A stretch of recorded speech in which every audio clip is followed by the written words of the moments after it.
Hoje a gente vai falar de um assunto que, olha, deixou de ser um detalhezinho para virar o coração da estratégia de qualquer negócio que queira durar. Conformidade empresarial. Ou, para simplificar, compliance, né? Todo mundo já fala assim. Beleza, vamos direto ao ponto. Uma pergunta para pensar um pouquinho. Qual é a maior ameaça para um negócio hoje em dia?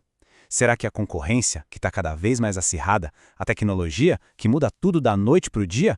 Ou tem alguma outra coisa aí? Pois é, a resposta pode surpreender. Sabe por quê? Porque muitas vezes o maior perigo não é aquele que a gente vê chegando de longe. Ele está ali, escondidinho, nos detalhes, sabe? Nas entrelinhas de um monte de regras e expectativas que só aumentam. É. O cenário de negócios hoje em dia é basicamente isso. Um verdadeiro campo minado. Pensa bem. De um lado, a gente tem leis e regulamentações mudando o tempo todo. Do outro, clientes, investidores, a sociedade inteira, todo mundo de olho exigindo transparência. Qualquer passo em falso, qualquer deslize, pode custar o olho da cara. Ok, então, como é que se atravessa esse campo minado sem explodir tudo? A resposta está num programa de conformidade ou compliance, bem amarrado. Pensa nele como um escudo mesmo. Ele protege a empresa desses riscos todos e, ao mesmo tempo, abre caminho para poder crescer com mais segurança, com mais confiança. Mas afinal, o que é esse tal de compliance na prática, no dia a dia? Bom, de forma bem direta, é o conjunto de ações para garantir que a empresa jogue conforme as regras do jogo. E que regras são essas?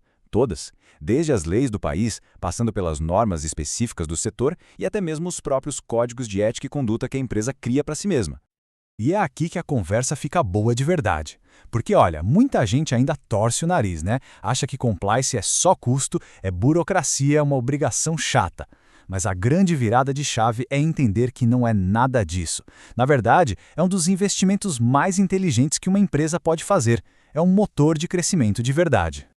E os resultados desse investimento são muito claros, muito palpáveis. Vamos lá. Primeiro, se tem menos risco, tem menos chance de tomar uma multa pesada, daquelas que quebram o caixa. Segundo, uma reputação sólida. Isso aí atrai os melhores profissionais, atrai clientes que confiam na marca. Terceiro, com processos todos alinhadinhos, a operação fica mais eficiente, tem menos desperdício. No fim, uma coisa vai puxando a outra, sabe? Cria um ciclo virtuoso que bate lá no final, no lucro. Olha só que interessante essa comparação. De um lado, a gente tem a empresa que meio que vai no deixa a vida me levar, sabe? Vive apagando incêndios, sempre vulnerável a multas, a crises de imagem. Agora, do outro lado, tem a empresa com seu escudo de compliance. Ela transforma o que era incerteza em segurança, o que era desconfiança do cliente vira lealdade, e a vulnerabilidade, essa se transforma numa vantagem competitiva de verdade. Tá bom, muito legal na teoria, mas e na prática? Como é que se tira isso do papel? Bom, existe um caminho, um passo a passo.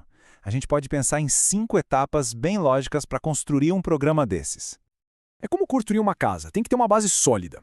O primeiro passo é o alicerce, fazer uma avaliação de riscos. Onde é que a empresa está mais vulnerável? Depois, com isso em mãos, vem o segundo passo, desenvolver as políticas, ou seja, criar as regras do jogo bem claras. Terceiro, não adianta ter regras se ninguém conhece, né? Então tem que treinar e educar todo mundo, da diretoria ao estagiário. O quarto passo é monitorar e auditar, ficar de olho para ver se as regras estão mesmo sendo seguidas. E por último, talvez o mais difícil e mais importante, criar uma cultura de compliance, fazer com que a ética e a conformidade façam parte do DNA da empresa. Mas claro, não vamos ser ingênuos. Colocar tudo isso de pé não é um passeio no parque. Como qualquer projeto grande e importante, existem desafios no caminho. E o primeiro passo para superar esses desafios é conhecer quais são eles. Normalmente, 3 obstáculos se destacam. Primeiro, a resistência à mudança. Ninguém gosta que mexam no seu queijo, né? Mas isso se resolve com muita conversa, mostrando os benefícios para todo mundo. Segundo, a falta de recursos, tanto de grana quanto de gente.